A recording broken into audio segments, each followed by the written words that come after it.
welcome back to our channel Login 8. In this video, I will guide you on how to log in GP Parsik Bank account. So if you also want to log in GP Parsik Bank account, this video is just for you. Follow the simple steps and you'll be able to do it. So first of all, what you have to do is launch open any browser of your choice. After that, click on the search bar, type in www.gpparsikbank.com. Press enter.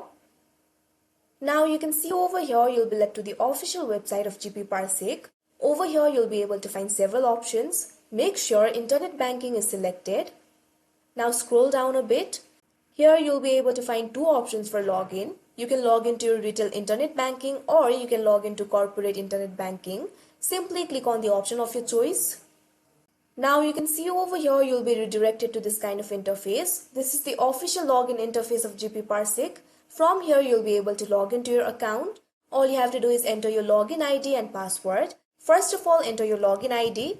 If you have forgotten your login ID, simply click on the option Forgot Login ID and after that you'll be able to recover it.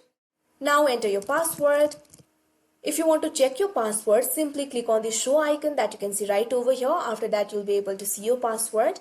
If you have forgotten your password, simply click on the option Forgot Password and after that you'll be able to reset it. Now what you have to do is enter the security text. Here you can see the text over here. All you have to do is click right over here and enter the text. After you enter the security text, simply click on the login option that you can see right over here. After that you'll be logged into your account. So that is how you log into GP Parsik Bank account. I hope you found this video helpful. Thank you for watching. Make sure to like, share and subscribe to our channel.